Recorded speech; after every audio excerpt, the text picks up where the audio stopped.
Hello, everyone. Welcome, welcome again to another episode of School Life Ready Talks. I am Dr. Cecelia Lynch Mitchell, pediatric occupational therapist. And on this show, what we do is we share information, everything pertaining to children with disabilities and parenting children. We discuss all manner of things as it pertains to child development, as well as, and more importantly, child skills for school functioning. So tonight I am here with my friend and co-host Jen. Hello, everyone. Yes, my name is Jennifer, and I'm a mother of two amazing human beings, and they just so happen to have special needs, and that's what brought me into this universe, if you will, this verse of special needs. And we're here every week helping families just like you, just to learn so much more.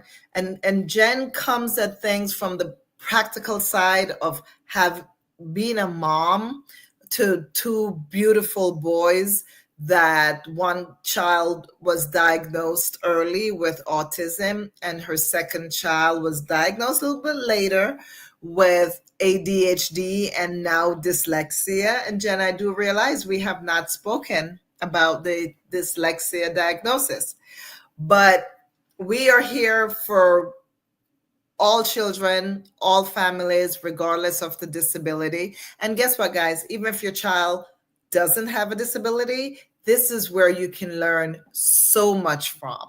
Right. And tonight, we're going to be talking about the early signs of neurodiversity, especially for children with ADHD and autism. Mhm. So I know for Jen, you got your first child diagnosed early. He was pretty young. He was like already two. Yes. So you were seeing some real early signs. So hmm what were some of the early signs that you were seeing with your first child?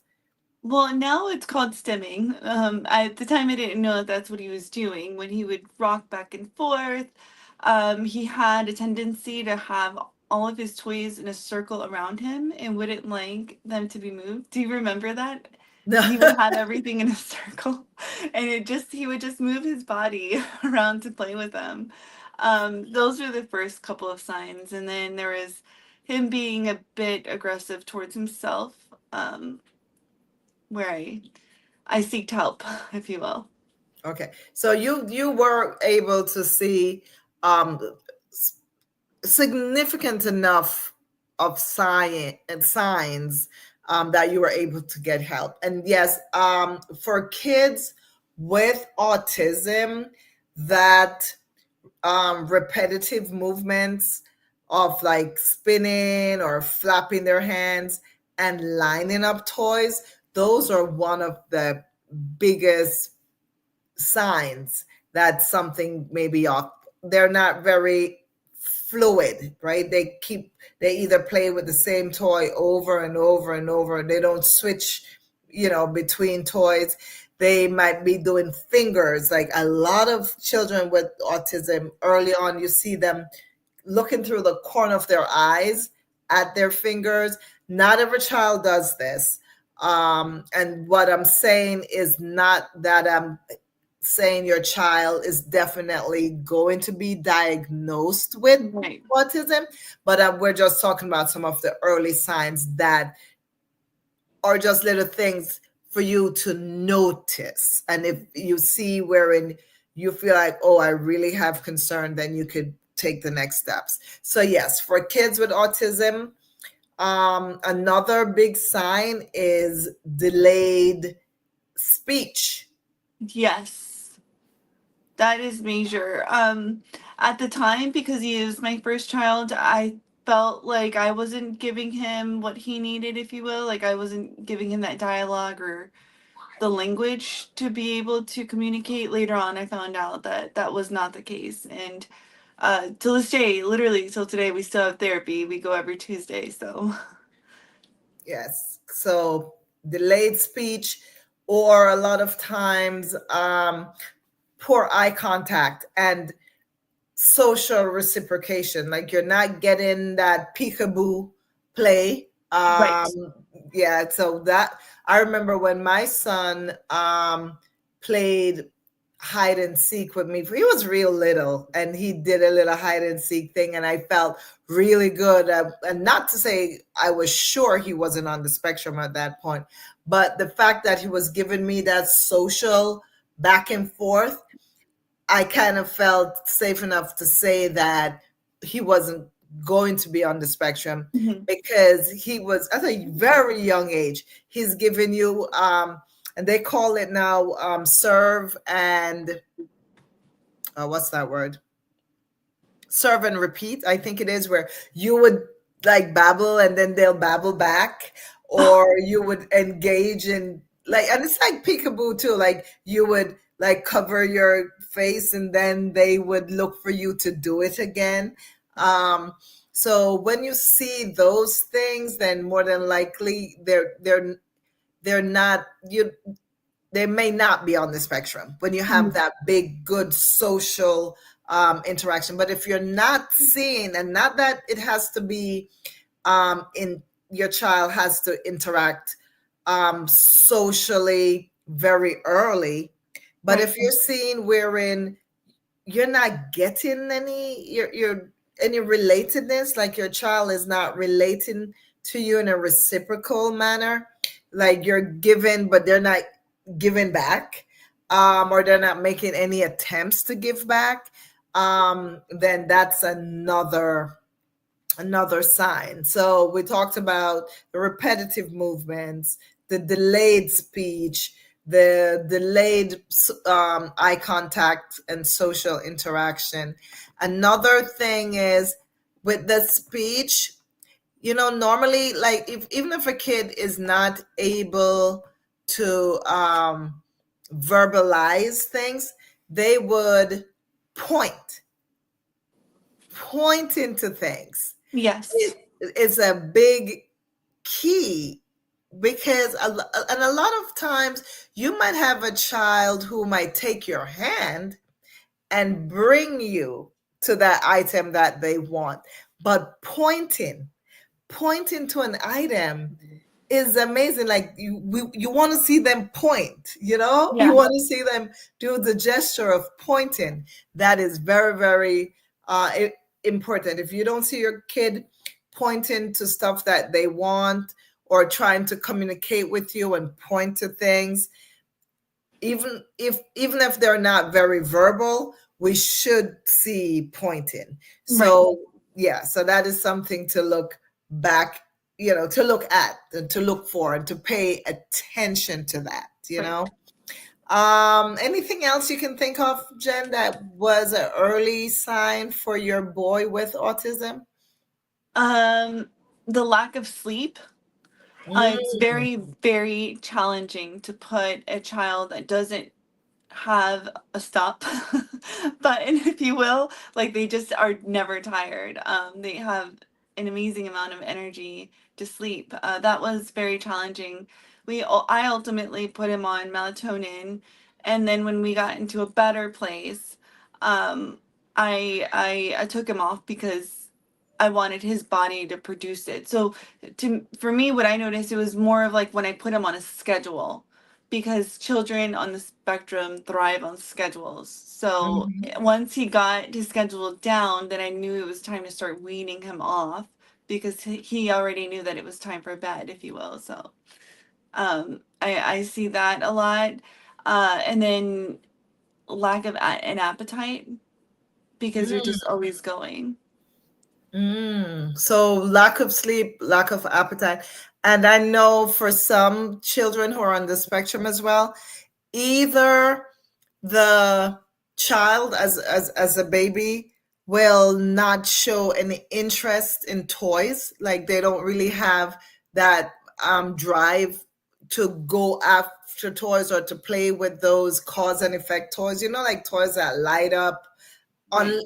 on but they don't have any, they don't mind watching a toy that's lit up, spinning around.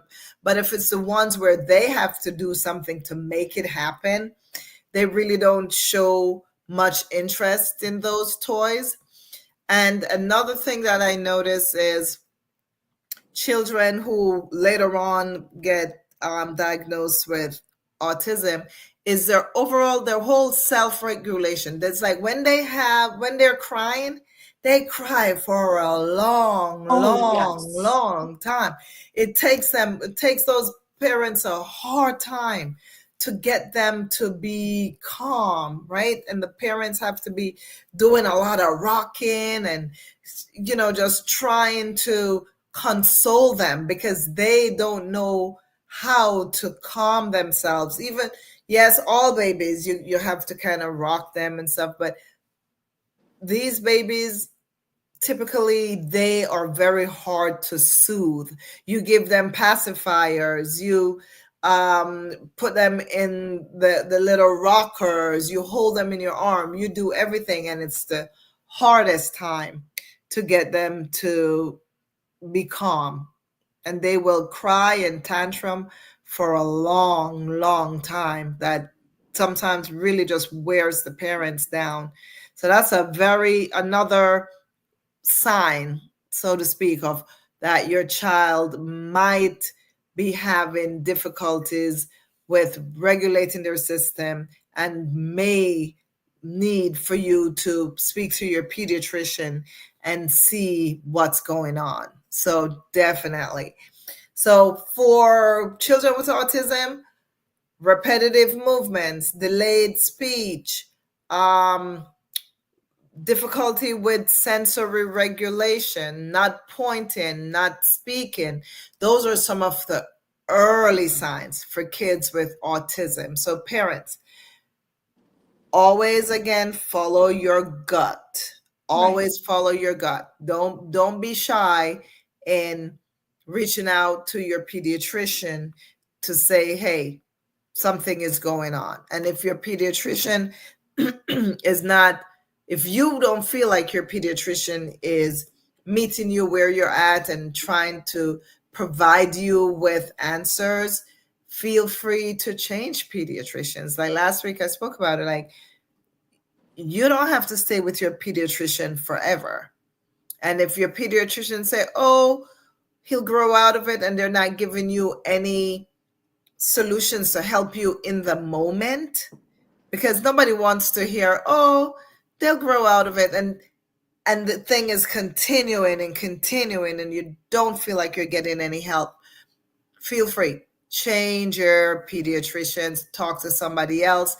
And we're going to be launching our parent support group, and we'll talk more about it at the end of tonight's session so that we can help as many families as possible. Because I know week after week I come and I talk, and there are people who do watch and people who do get the information. But when you have other parents, not just Jen is wonderful, but when we have a group of parents who can help each other, it will be better. So, and I'm hoping to have parents and medical providers that can help so that we can help as many families as we can. Right, Jen?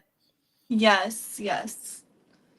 Absolutely. So for your son, Jen, with okay, so you had your first son with autism. Mhm. And I know from being around providers like myself, as well as being around other kids on the spectrum and other families, you know that typically when one child in the family has autism, the other child may have autism, they may not have autism, but a lot of times there's the likelihood that the other child, one, may be imitating behaviors from Oh, the yeah. child with autism, so he looks or she looks like she has autism. The other thing is the other siblings might also have other diagnoses. They might have ADHD, they might have OCD, they might have just a little bit neurodiversity in their functioning. So we know that it's likely if you have one child with autism, it's likely that your other child may be diagnosed with something, or they might just behave and mimic behaviors, especially when they're younger, right? Right. So, what were you seeing in your second child, and what was your thought process when you started seeing different things in your second child? Yeah, so they are so close in age that I feel like there was a lot of that mimicking behaviors. And that's what a lot of the feedback that I received. But some of the behaviors were volume. He speaks very loud, just like his brother does. Um, so volume, the aggression, meaning that they're not necessarily like aggressive towards each other. It's more of like how they launch themselves forward with force, or they do very dangerous things where I can tell that they're just seeking that sensory out of it. And so that was one thing that I noticed. The third thing is the lack of fear. So you could put him on a diving board at a very young age and he would jump off. Like he was just completely fearless. No awareness to caution at all. Right, no safety awareness. No, at all. So that was another thing where it's like you know, my brother, he took swim lessons and he couldn't pass the next level because he would refuse to jump off a diving board. But here you have a 2-year-old child that is just like, without a care going. And I just thought that was odd because most people would be a little worried. Yeah, yeah, that lack of safety awareness. So safe lack of safety awareness, seeking out what we call proprioceptive input, which is jumping from high places, being aggressive with their body motions. Um, With so those are force. some, Like, yes, the force that they're using in their movements.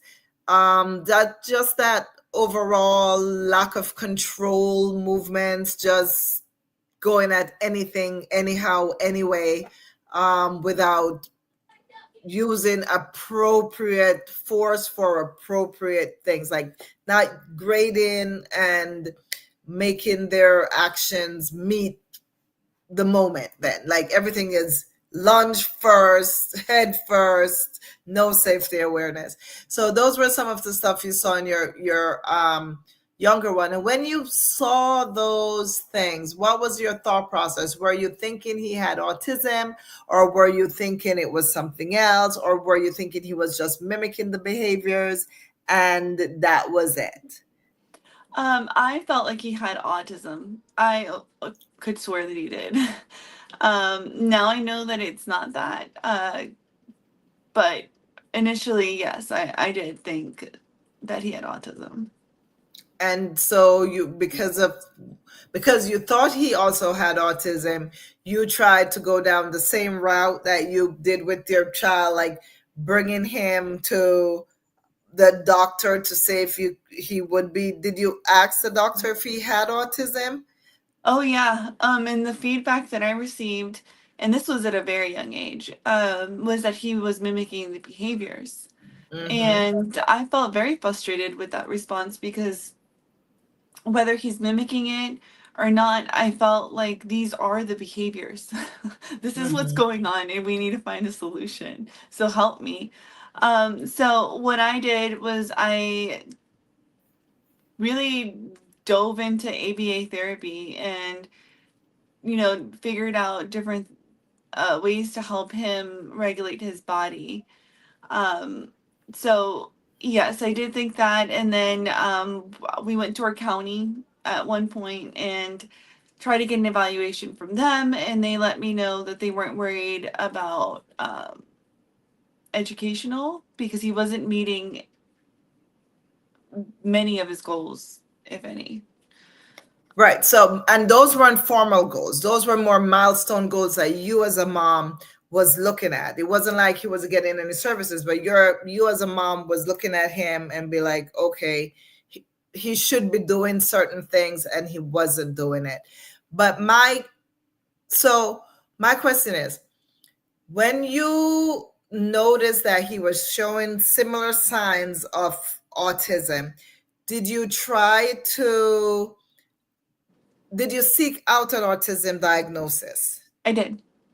And he was evaluated and they said, no, it's not They said autism. no. Yes. And they said that I needed to wait a year until he was 5 so that we could get an ADHD diagnosis.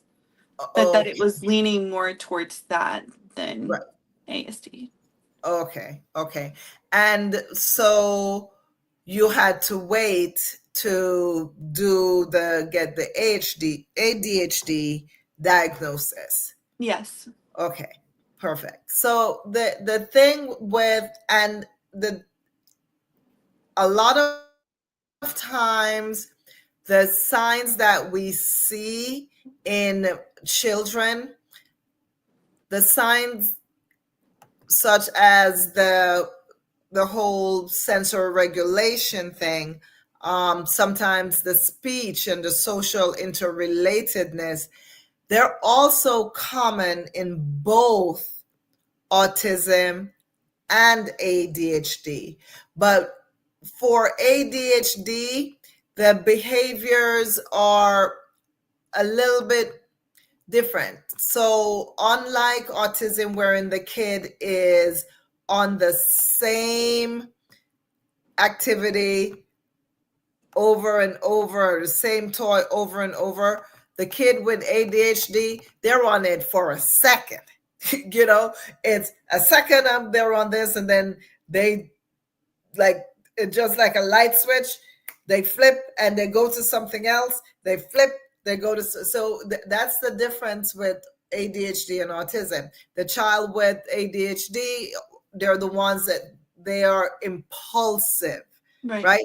They will still be jumping from stuff, but theirs is, and they still don't have the safety awareness, but for them it's, I am not going to stop and think about this. I can't, because my brain is not allowing me or not providing me with what I need to stop and think about stuff. So they're like nonstop. They're on the go. So for kids with ADHD, some of the early signs are they move nonstop. They're impulsive. They don't stay on anything for a long time. They also have emotional outbursts, but they'll be the ones that are like the firecracker outbursts, right? They will, you don't even see it. You don't see it at all. And they're having a big old tantrum and you're looking around like, what happened? You did not see a precursor. There was probably a precursor there, but it happened so fast that you, the parent, didn't even see it. Right. So that's the difference. And these are all warning signs. And a lot of times you'll see the same thing that Jen just mentioned before, for her autistic son.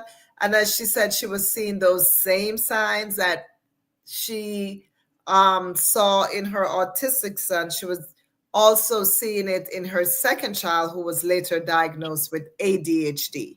So that is something for us to just keep an eye on. And at the end of the day, whatever signs we see, they're all behaviors, right? So, a lot of time people will be like, oh, is it a reaction to sensory, or is it that they're having a behavior? At the end of the day, everything is a behavior. Everything that your child does is a behavior. So it's always a behavior, right? Yes. But the thing is, what is causing the behavior? And that's what we need to look at. So for tonight, we're going to combine these signs that we're seeing, and we're going to talk about are these behaviors due to just a sensory reflexive, I should say, thing, or is it a chosen behavior or more of a cognitive decision then? Right. So because that's the difference. At the end of the day, it's all behavior, but is it a cognitive base where the child thought about it and then produced the behavior, or was it something that was just Impulse. impulse, or sensory based, and there was no thought process behind it?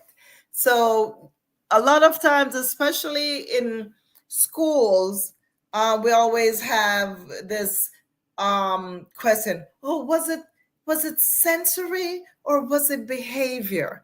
But now we're because we work more with behavioral therapists and we learn more, is like, okay, everything is a behavior. So we just have to focus on what's causing it. Right. So, yeah. So you said that you leaned into so your older, your child with autism, he is able to get ABA therapy because he has autism. Right. But your child with ADHD, he's not able to get ABA, correct? No, he's not getting support. No. Did anybody tell you why your kid with autism can get ABA, but your kid with ADHD doesn't qualify for ABA? No, it's not something that I've ever even thought about. Do you know why? I think right now, if your child has a diagnosis of autism, I know for sure the insurance companies will pay for ABA Mhm. therapists.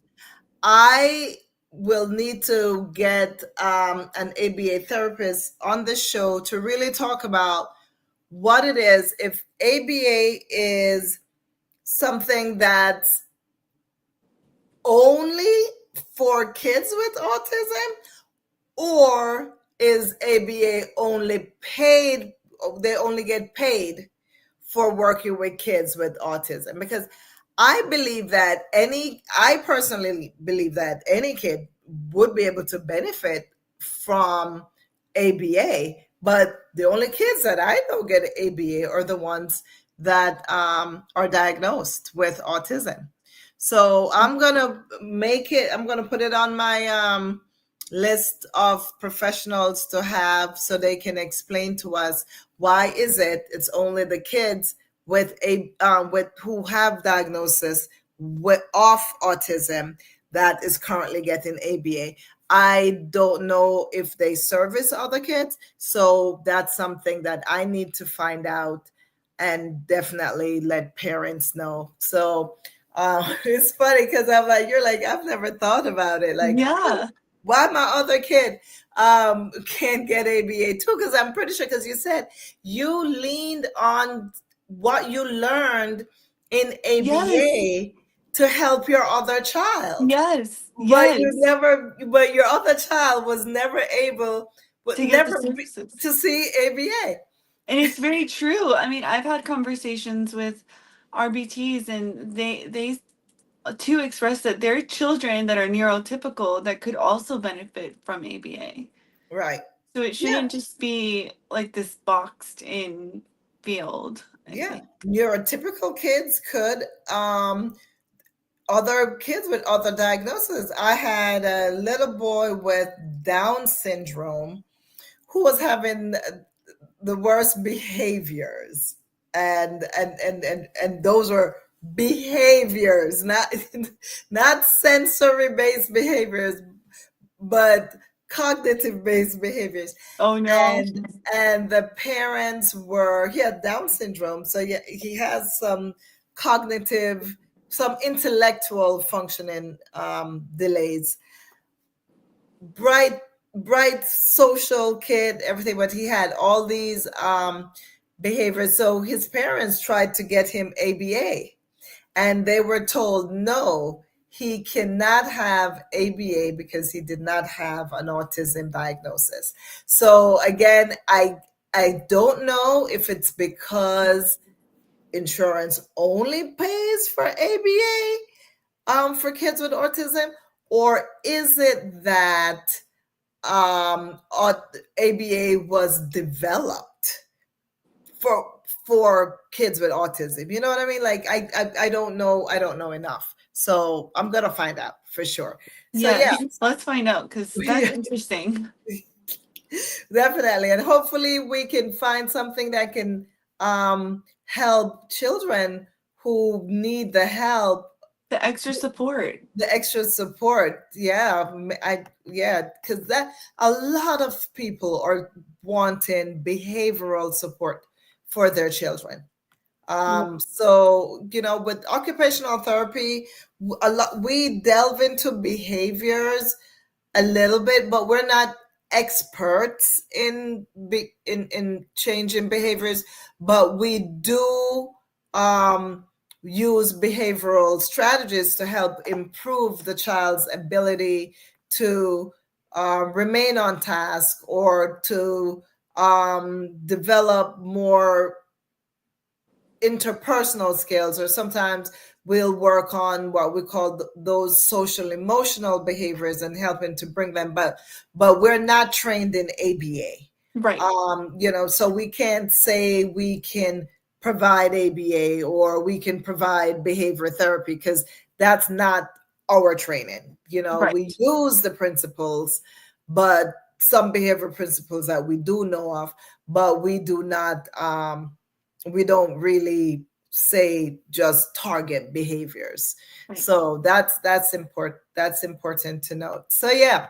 So how do we tell when a child is exhibiting a behavior? How Mhm. can we tell if that is being caused by just their interactions with the sensory in their environment, or if they are choosing? Like when your kids are having or showing some of the behaviors that they experience, like what can you say that you think, like, okay, I can tell when he's definitely that was a chosen, or you can be like, maybe it's from the sensory information that's coming from his own body, or the sensory information that's coming from the environment that he's in? Yeah, so this is interesting because I'm a big believer in giving my kids the tools to live and be successful. Um, and so with that said, I always make it a point to point out to my children when they've done something wrong. So even if it's a decision, and to me personally, it doesn't matter if it's a sensory decision that in that's triggered this movement, because I'm his mom and I have to think about the safety. And so I have to bring it up to him that, hey, I know that you were feeling some sort of way, but we have to be able to be aware of our surroundings and see if it's okay for us to move in that way. If, if it's appropriate, if we're in the right time, if it's the right time and place.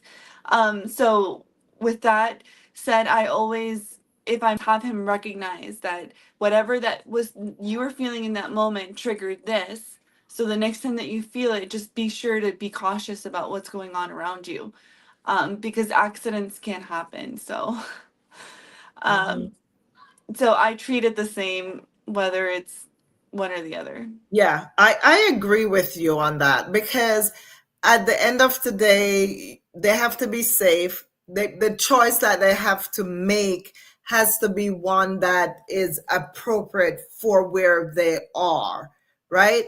Because I know, like, there are a lot of like kids who are on the spectrum, who they are faced with a sense, say they're faced with a sensory stimulation that they find to be noxious then. Right. And their thing is like, I'm going to get out of here. I'm going to get away from this, whether it be a loud noise or whether it be bright lights, whatever. But whatever it is, they find it noxious. And they decide that they're going to escape. Right. And then they just take off running.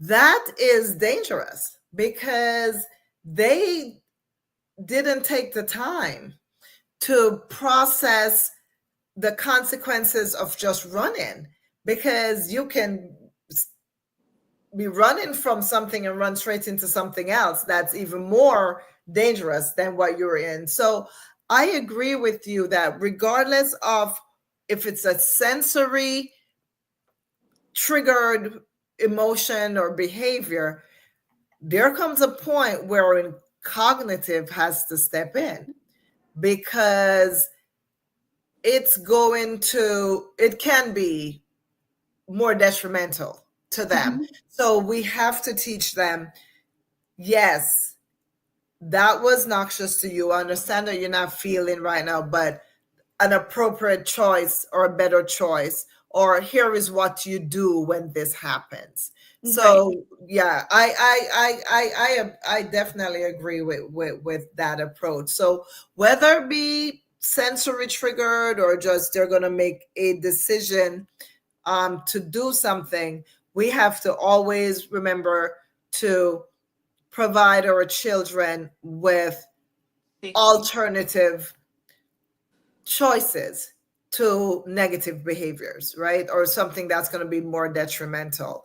But the sensory based behaviors, a lot of times they might more be self-inflicted things that the kids do. Um, for example, like loud noises, you'll realize they might cover their ears, and it doesn't harm anyone, right? It doesn't harm them. There are times when they might have a meltdown, just a tantrum, and or well, let's call it a meltdown, because the tantrum and the meltdown, we have to kind of differentiate between those. So say they have a meltdown, then we have to teach them, okay, we hear you, but right here, right now, in the middle of whatever is not where you could just have a meltdown. Here's what you do if you're feeling a certain way, and you give them that tool to help them to know, okay, mom, tell mom this is how you're feeling, and mom can get you to a safe place wherein you can just let it out, or whatever it is you need to do, instead of just melting down in the middle of the Parking floor, lot. so in the parking lot, right? Yeah. Yeah, and it happened. It's happened to me. Yeah. And it's very ridiculous, but with that you teach them tools, and then you also have to remember that your kids are not going to be little forever. At some Hmm. point, they will be towering you, and they will be heavy. So we have to keep that in mind. That we have to give them the proper tools, and the awareness to be able to soothe themselves. And the brain is a muscle, so as long as we continue to practice that, they'll eventually get it. Is my hope. Yeah. Guess what? And parents, don't, when it happens the first time, just know that if you don't intervene, it's going to keep happening and happening and happening. So it's best for you to arm yourself with those things that you could teach your child, that you can help your child. Because as Jen said, your child is going to get bigger, and you're not going to, when they're young, you can maybe scoop them up and move them and bring them to a place that's more appropriate to be having a meltdown. But when they're bigger, it's hard. So it's best that we start giving them the tools that can help them. Now, one thing is know your child and know their what we call their currency. So try to prepare as much as you can. Like try to prevent, right? Try to prevent things. And I know you can't prepare for everything and you can't prevent everything, but knowing your child and taking preventative measures. For example, if you know that your child gets overwhelmed in busy places and you have to go to a busy place, then give them what you know works for them to help them stay calm, because you have to go. There's no choice. You have to go. And I think, Jen, you gave an example of when you went, what it was to Staples, and you didn't expect it to take so long, but you brought their fidget toy. You brought something that they could hold on to while they're in this place. You also headphones. You can headphones, noise canceling headphones that can help dim some of those noises. What else can, for preventative, can parents bring out in public? If they have a nice little hug blanket that they like, or something that goes over their shoulders, bring that with them. Now, if you came prepared and things still happen, then you're going to have to you got to move them out of the danger and then make them calm down and take the time to calm down with them. You might need to just hug them, give them that deep hug. Or if you can get them into the car, you get into the back seat of the car and you just stay there and give them that moment to calm down. Because one thing we can't do, we can't rush calming down our children. We can't be like, all right, just be quiet now. That's not gonna work. We can't rush Yeah. it. And you have to realize that they're still developing, and we are trying to make them healthy communicators.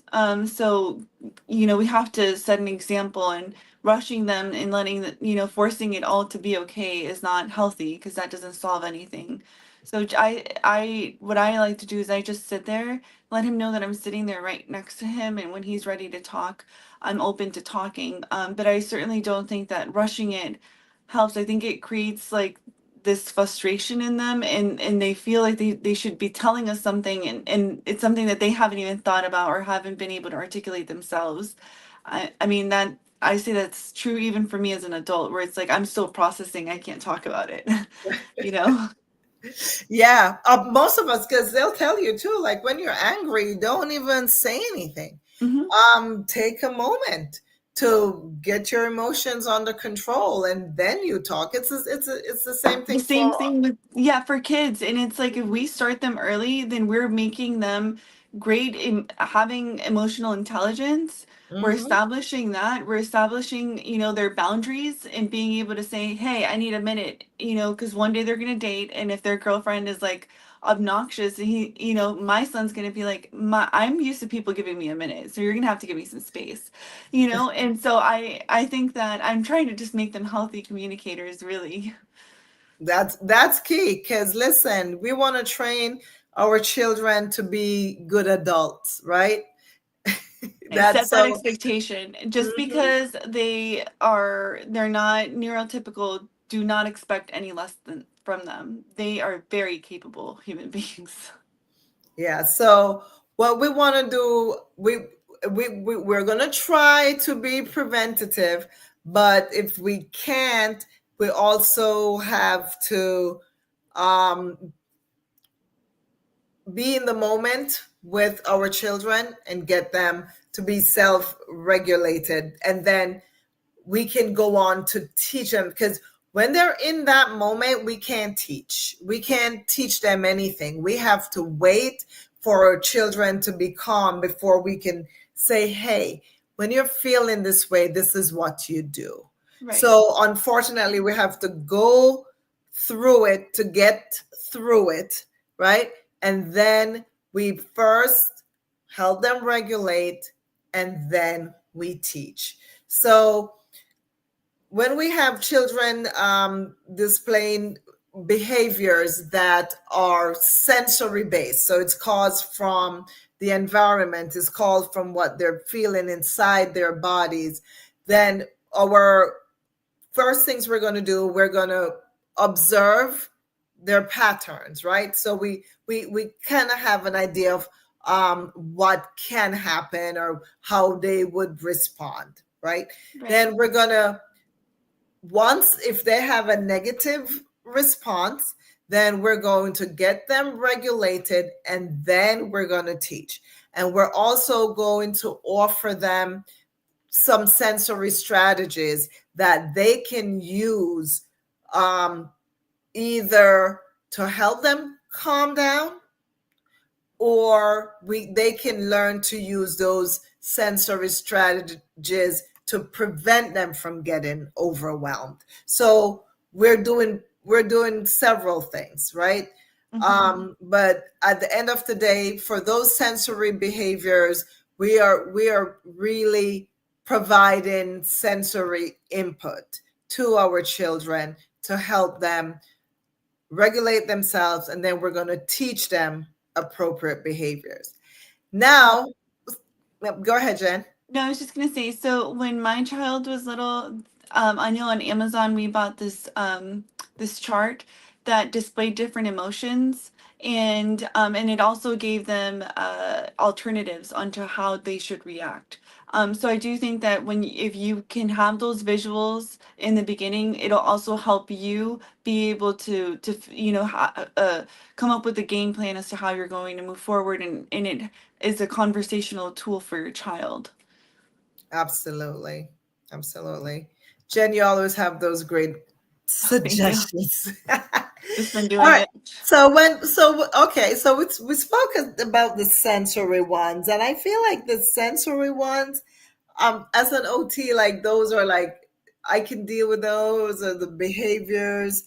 Now, what about the ones where the kid chooses to just be in the grocery store and knock stuff over? Just being there, just knock stuff over, and then just when reprimanded, just have a big old tantrum, right?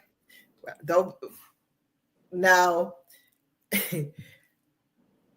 Those could be sensory, and I could find a sensory, but chances are that was not a sensory behavior, right? So in those behaviors, it's typically for attention, for or to maybe want mom to leave the store, so that's called escape, or it's because they want to get something. They something tangible. Either maybe they even just want mom to say something to them. You know what I mean? Because kids do that. Like they behave. We all behave for a reason. Everything we do is for a reason. We don't always sit down and plan it, but all of our behaviors, whether you're a child or an adult, all of our behaviors have a reason or a purpose behind the behavior.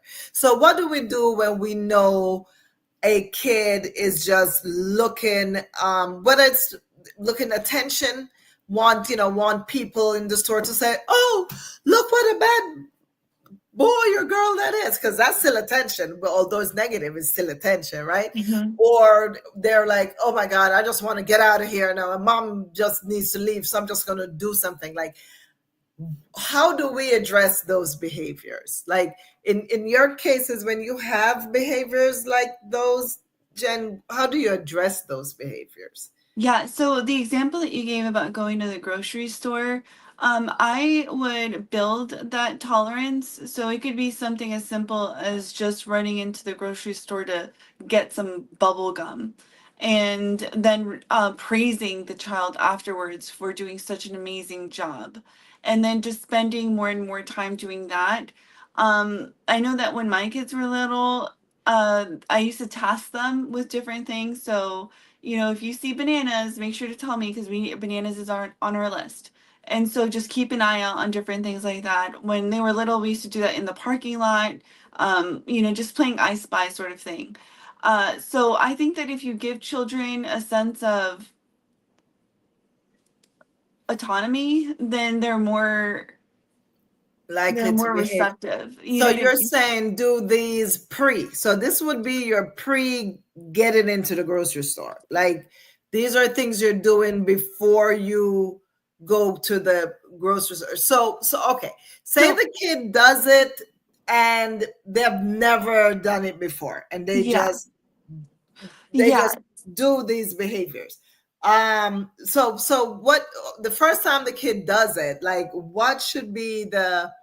um what should be the parents response? yeah. If um you see that your child is just not going to calm down, I mean, I think that we all as parents know when they've hit that spot. Um, then I would leave.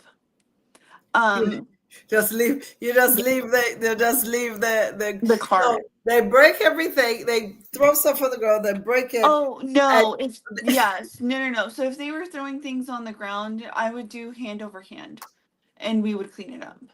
clean Um, up and then leave. and then leave. Yeah, I wouldn't force them to stay. I would force them to, correct their wrong. Hmm. Um, but nothing more than that. And then after that, I would start by just trying to build their tolerance, trying to figure out like, is it a particular store that they don't like? Is it the Hmm. lights? Some stores are, more lit Hmm. than others. So just trying to figure that out. Some stores are louder than others, some are colder than others. So trying to kind of like collect that data so that, I help him stay regulated and happy. Yeah, you know what, Jen, I think it's unfair for me to ask you that question because your brain is always on the child with autism, right? Yes. And your responses to those things are so correct for a child with autism because we don't know if it was a sensory event that caused that behavior, right? Because it could Yeah. be a sensory event. But if it's a child who, if it was your ADHD child who is not displaying sensory sensitivities and he's just being rambunctious and just doing the approach would be different from your autism child because you're going to be, well, yes, we'll definitely hand over, we'll definitely clean up, we'll definitely put away, but that's when now we have to have consequences for your actions of what you did in the store, and then we have to set up the plan for the next time we go to the store, right? It's especially if you live in a town where you only have one store. It's not like we, you know what I mean? It's Very not like true. we can pick, choose, and everything, and keep trying out stores to see which one you're going to, be better in. Or you as a parent, you don't have anyone to babysit your young child. You must go in the store.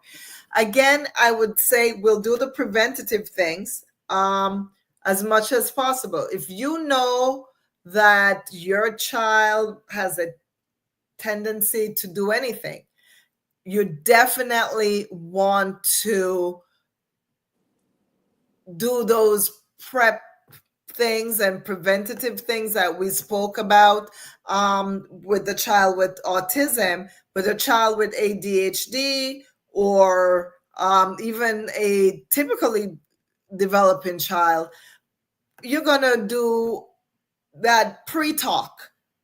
This is what I expect when you go. It's like doing a little social story, right? When we go to the store, this is what we're going to do. This is here, as Jen was saying, when you get in there, I want you to stay focused and look to see if you see bananas. Like, you're going to get their brain Working. into working into active mode. You're making them feel useful. You can even say, hey, here's a picture list of what I need to find, right? So you can do all these things, especially a kid with ADHD, like giving them the a picture list, or if they can read just, or a simple one word like cereal, that whatever, something like that. So they can be engaged, they can be mindful, right? They're keeping in mind the things that they're going to do. So that's some of the preventative measures for kids who have ADHD, like to prevent any major behaviors from going on when you're out, right? So you're going to be preventative. Then same thing, like with the kid with autism, we're going to get them, say they now things fell apart and they engage in these behaviors, we're going to have to get them regulated in the same way by saying, hey, we're going to clean this up, and you're going to move away from all the mess or whatever. And then that's where, and you make sure they're regulated. And then you're going to have the conversation about actions and consequences, and what the consequences of that behavior that they just did. Same thing like the kid with autism. We regulate and then we teach. That's And right. and then you're going to give them, if it's a kid who is verbal, even better, but say the kid is not very verbal, you're still going to give them the tools of what to do better next time, right? And it's the same process that we use to help children with, regardless if their behaviors are sensory based or if they're cognitive based. The same, we use the same approach. Yes, Jen. No, I was just gonna say that you can also, like, I can tell when my kids are reaching that level.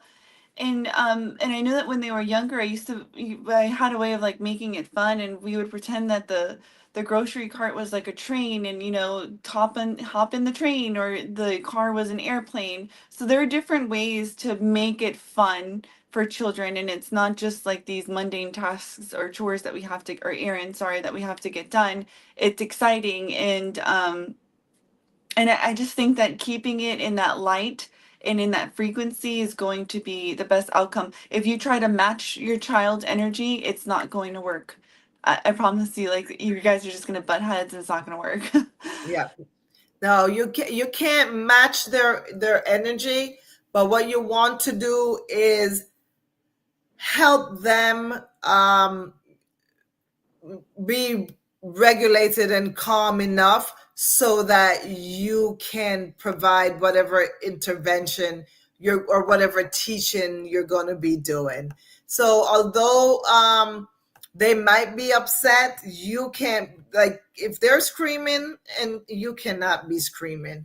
You you Right. you you have, Don't.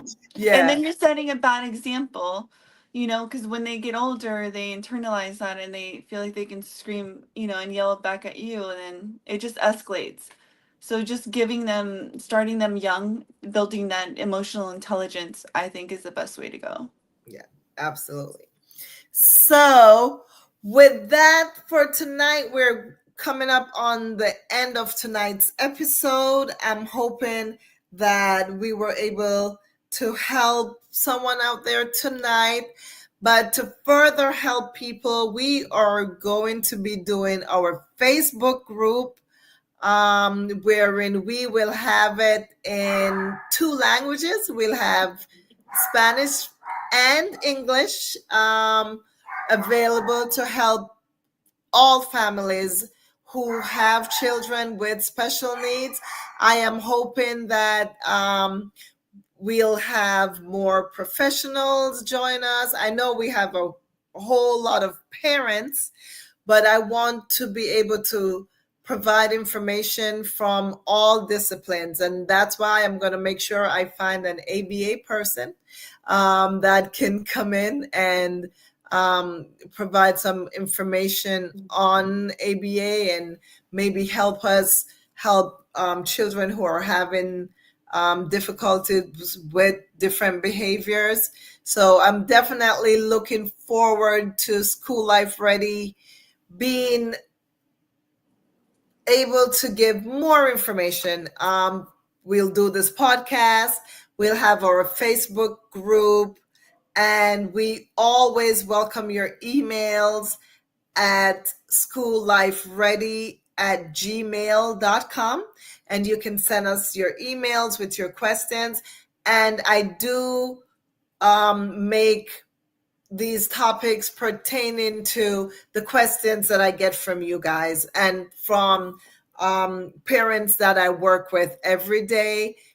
All this information that I provide is based on stuff that people are asking to get more information on. So thank you guys for joining us tonight. Make sure you go to our YouTube channel at SLR Insights and like and subscribe and share, please, so that more people can get our information. So that's it from me tonight. Jen, what's your wrap up? And My wrap up is that children are amazing, and they know which buttons to push, and it's all about us being in control and just giving them the tools to be the best selves. It's my takeaway. Absolutely. And I was stuttering. I was saying, "What's your wrap up?" I meant to say takeaway. It wouldn't come out. The words just would not come out. It happens. Yeah, so amazing, guys. And parents, you guys are becoming more and more empowered every day because knowledge is power. And I'm happy that we're here to share with you. So until next week, have a good night, y'all. See you Thank all you. next week. Bye. Bye.